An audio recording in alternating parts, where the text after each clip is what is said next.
Après avoir donné un coup d'accélérateur au potentiel des femmes de l'Agence de régulation du transport ferroviaire, aujourd'hui, la dynamique des femmes est de plus en plus prononcée et nous souhaitons que toutes ces femmes qui aujourd'hui s'impliquent davantage dans les activités du ferroviaire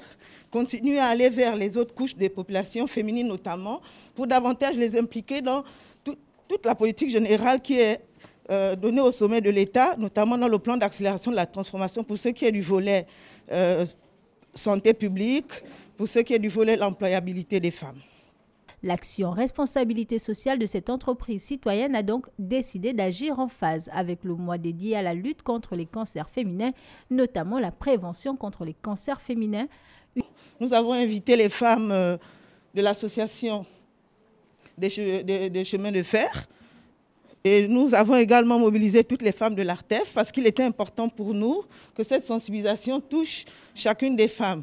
Les autorités sanitaires impliquées dans le programme de lutte contre les cancers sont cette année très actives et plus proches encore des communautés, alors que sur l'ensemble du territoire, les cancers féminins sont de 30% et ont enregistré 200 décès. Les autorités sanitaires impliquées dans le programme de lutte contre les cancers sont cette année très actives et plus proches encore des communautés, alors que sur l'ensemble du territoire, les cas de cancer féminin sont de 30% pour 200 décès. Donc les 18-35 ans sont la tranche d'âge la plus concernée pour le cancer, touché par le cancer du col de l'utérus et le cancer du sein. Alors que le mois d'octobre tire à sa fin, le programme de lutte contre le cancer au Gabon poursuivra l'intensification de son action, notamment à travers le programme Gabon Égalité.